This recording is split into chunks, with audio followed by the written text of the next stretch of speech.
వేదికపై ఉన్న పెద్దలు, గౌరవనీయులు, జాతీయ పార్టీ అధ్యక్షులు నారా చంద్రబాబు నాయుడు గారికి, వర్కింగ్ ప్రెసిడెంట్ లోకేష్ అన్న గారికి, పల్లా శ్రీనివాసులరావు గారికి, వేదికపై ఉన్న పెద్దలందరికీ, ఇక్కడ విచ్చేసినటువంటి తెలుగుదేశం పార్టీ కుటుంబ సభ్యులందరికీ నా యొక్క హృదయపూర్వక నమస్కారాలను తెలియజేసుకుంటున్నాను. స్త్రీ అంటే ఒక వ్యక్తి కాదు, కుటుంబానికి ధైర్యం, సమాజానికి స్ఫూర్తి, దేశానికి ఒక శక్తి. అలాంటి స్త్రీలు ఆర్థికంగా, రాజకీయంగా, సామాజికంగా, సాంస్కృతికంగా అన్ని రంగాలలో సర్వతోముఖాభివృద్ధి సాధించినప్పుడే మహిళా సాధికారత అనేది సాధ్యమవుతుంది. తెలుగుదేశం పార్టీ ఆవిర్భావం నుంచి నేటి వరకు కూడా మహిళల ఆర్థిక అభివృద్ధికి ఎంతగానో కృషి చేస్తుంది.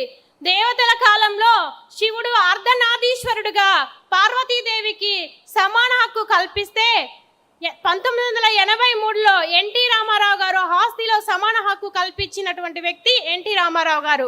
కానీ నేటికి జగన్మోహన్ రెడ్డి తన చెల్లికి ఆస్తిలో హక్కు కల్పించకుండా గొడ్డలు వేటు వేస్తున్నారన్నది నిజమైన వాస్తవం అని కూడా నేను ఈ సందర్భంగా తెలియజేసుకుంటున్నాను. అదేవిధంగా మహిళా యూనివర్సిటీని ఏర్పాటు చేసి మహిళల్ని ఉన్నత విద్యావంతులుగా తీర్చిదిద్దినటువంటి ఘనత ఎన్టీ రామారావు గారు. నేను కూడా ఆ మహిళా యూనివర్సిటీలో ఎంఎస్సీ ఆర్గానిక్ కెమిస్ట్రీ చేశానని ఈ సందర్భంగా గర్వంగా తెలియజేసుకుంటూ 10 మందికి ఉపాధి కూడా కల్పిస్తున్నానని కూడా నేను తెలియజేస్తున్నాను.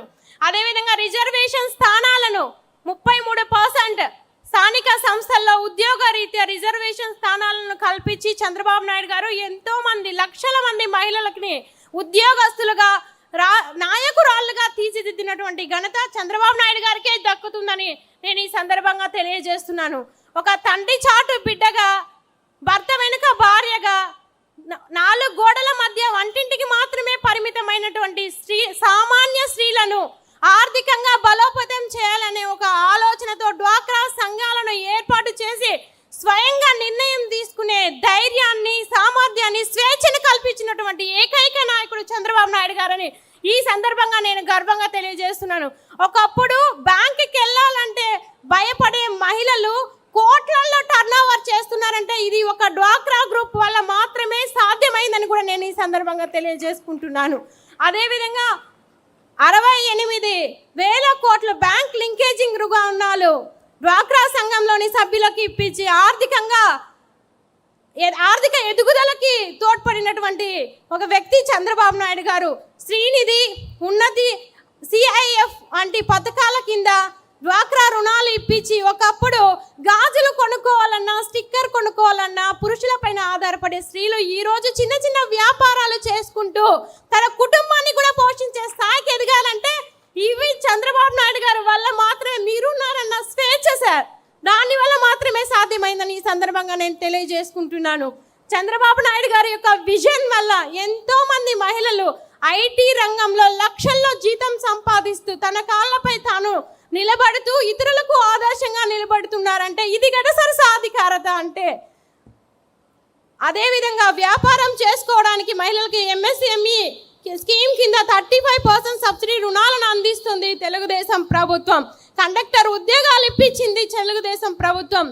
మహిళా క్రీడాకారులను కూడా పివి సింధు లాంటి మహిళా క్రీడాకారులకు గ్రూప్ 1 స్థాయి కేటగిరీని ఇచ్చి గౌరవం ఇచ్చిన వ్యక్తి నారా చంద్రబాబు నాయుడు గారు. అదేవిధంగా మన ప్రస్తుతం మహిళా క్రికెటర్ అయినటువంటి శ్రీచరణ్కి కూడా 2.5 కోట్ల ఆర్థిక ప్రోత్సాహం కల్పించినటువంటి ప్రభుత్వం మన తెలుగుదేశం ప్రభుత్వం. ఇదే బాటలో గల్ఫ్ కంట్రీలో చిక్కుకున్నటువంటి మహిళలను సేఫ్గా మన స్వదేశానికి ఏ విధంగా లోకేష్ అన్న గారు తీసుకొచ్చారో రాష్ట్రంలోని ప్రజలందరూ కూడా చూశారు. పునర్విక అనే ఒక చిన్నారి అనారోగ్యంతో సమస్యతో బాధపడుతుంటే 6 కోట్ల రూపాయలు ఆర్థిక సహాయం అందించిన గొప్ప మనసున్న నాయకుడు మన యొక్క లోకేష్ అన్నగారని కూడా నేను ఈ సందర్భంగా తెలియజేసుకుంటున్నాను. తెలుగుదేశం ప్రభుత్వం ఏ సంక్షేమ పథకాలు ప్రవేశపెట్టినా మొదటి ప్రాధాన్యత మహిళలకే ఉంటుంది. మహిళల పేర్లో ఇంటి పట్టాలు కల్పించి భరోసానిచ్చినటువంటి పార్టీ తెలుగుదేశం పార్టీ. కట్టెల పొయ్యితో కన్నీళ్లు పెట్టుకుంటున్న మహిళలకి ఉచిత గ్యాస్ సిలిండర్లు ఇచ్చి, గ్యాస్ కనెక్షన్ ఇచ్చి, గ్యాస్ సిలిండర్లు కూడా ఇచ్చినటువంటి నాయకుడు మన నారా చంద్రబాబు నాయుడు గారు. తల్లికి వందనం ద్వారా ఎంతమంది పిల్లలుంటే, అంటే గతంలో జగన్మోహన్ రెడ్డి 2 పిల్లలకి ఇస్తానని చెప్పి ఒకరికే ఇచ్చారు. అమ్మ ఒడి నాన్న బుడ్డికే సరిపోయేది కాదు. కానీ చంద్రబాబు నాయుడు గారు తల్లికి వందనం స్కీమ్ కింద ఎంతమంది, 1, 2, 4, 5 మంది ఉన్నా, ఎంతమంది ఉన్నా అంతమందికి తల్లికి వందనం వర్తింపజేసి వాళ్ళని ఆర్థికంగా ప్రోత్సహిస్తున్నటువంటి పార్టీ తెలుగుదేశం పార్టీ. జగన్మోహన్ రెడ్డి తల్లికి చెల్లికి రక్షణ కల్పించలేని వ్యక్తి. మహిళలతో శాసనసభలో బూతులు మాట్లాడుతూ ఉంటే పైచాచిక ఆనందం పొందినటువంటి వ్యక్తి. అఘాయిత్యాలు, దాడులు, హత్యలు చేసిన మహిళల్ని పట్టించుకోక ఒక మహిళా ద్రోహిగా మిగిలిపోయినటువంటి వ్యక్తి జగన్మోహన్ రెడ్డి. సార్, మహిళా సాధికారతకి నేను ఒక చిన్న ఎగ్జాంపుల్ చెప్తాను సార్. పసుపు కుంకుమం ఇవ్వడానికి వెళ్ళిన మమ్మల్ని జైలుకు పంపించారు sir Jaganmohan Reddy. Chalk piece పట్టిన చేతిని జైలు కమ్మీలు పట్టేలా చేశారు సార్. ఈ రోజు అది తలుచుకున్నా నాకు చాలా బాధగా అనిపిస్తుంది సార్. 2 చిన్న పిల్లలకి, 9 నెలలు మా పాపకి 9 months బేబీ ఉన్నా నన్ను జైలుకు పంపించారు. ఆ రోజు నేను ఏ తప్పు చేయలేదు. కానీ మీరిచ్చిన సైకిల్ నాకు ఒక స్ఫూర్తినిచ్చి నేను పీజీ చదువుకోగలిగాను సార్.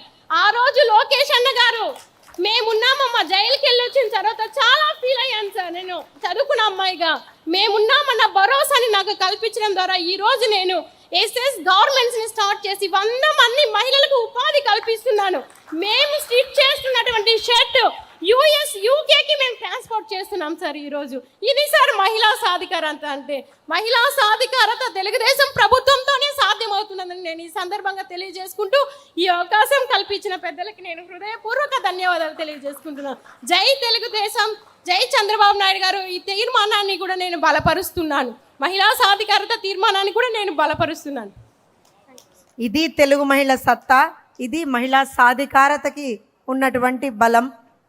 ఇవాల్టి రోజున మనం ఇంత గొప్ప వాయిస్ని వినగలుగుతున్నాము, చూడగలుగుతున్నాము అంటే అది కేవలం తెలుగుదేశం పార్టీ వల్ల మాత్రమే సాధ్యం.